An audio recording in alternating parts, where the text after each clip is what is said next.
And welcome back to our special coverage from Miami. As you can see, we want to thank WWL for working with us. We have Hokie Gajan. You hear him all the time on WWL. And matter of fact, Deacon is interviewing James Lofton right here in the front of us. So there's a lot going on in the media center. But Hokie, thanks for joining us. I know the schedule's been hectic, to say the least. This is my first go-round. I kind of thought I knew what to expect, but until you finally get here and go through it, it's a whole different experience. But that's just the way it is. It's not just us here at WWL. It's everybody else that's here from around the country.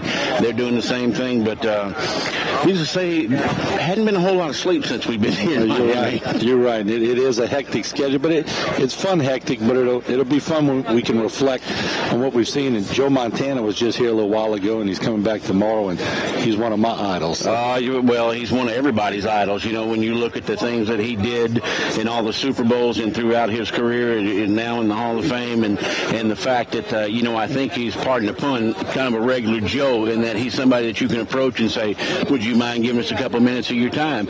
Obviously, he'll be very busy here and have a lot of things to do, but at least the man has enough time to stop and shake your hand and say hello. Right. Okay, I want to talk about two big awards today, and we're going to save Drew Brees for the latter part, but the offensive line won the John Madden Award today, and that's the Protection Award, sponsored by Prilosec, and that's the first time they've given that award, and the Saints win it, so that's a pretty big honor. Yeah, and I think, probably, being this is the first year that they've done it, I think that they probably, and I can't say this for a fact, but I think that they maybe looked at the last couple of years and how well the Saints offensive line has protected Drew Brees, and said, you know what, this group is very deserving. And all the members that were, you had the Minnesota Vikings in there, you had the Colts, you had the Saints, a couple other teams, but it's here for the last couple of weeks. A lot of people have been saying that the Saints hadn't really got their respect that they deserve across the league, and everybody leading into the NFC Championship game was talking more about Brett Favre than the Saints or anything else.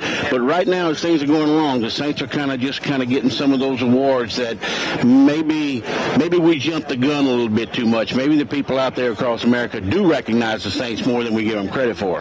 And I haven't been able to see a lot of the national media because we've been all doing our own thing, but from what I understand, a lot of people are still running with the Colts, but that's a good place for the Saints to be in. Well, but why wouldn't you? You got a four-time MVP. Right. You got a team that's, one of the only team, if not the only team in NFL history to, have double-digit wins for what's it been, 7-8 years now, something like that. A 12-win season is somewhat of a disappointment for the Colts, a team that's already won the Super Bowl and has a bunch of players still left over from that club that won that Super Bowl a few years ago. So if you just look at it on paper, then obviously the Colts would be the favorite in here. And I don't blame them. I mean, if I was just looking at it from the outside in, I'd say, yeah, with all that going for them, you would have to say that. But then again, if you hadn't watched the Saints play very much this year, you could beg to differ, which I'm here to do. And I think that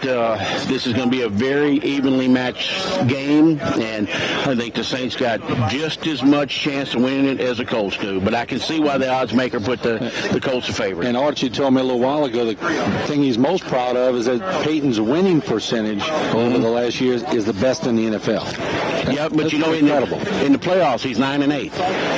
That's I didn't know that. Now you gave me some new information. I was watching the NFL Network last night, and that was the one thing that they said, that with all the things that Peyton has accomplished and everything else, of course I'm quoting myself because I'm here on TV, but I think they said that his record in the playoffs was 9-8 in a 12-year season. So it's not as great as you would think it would be.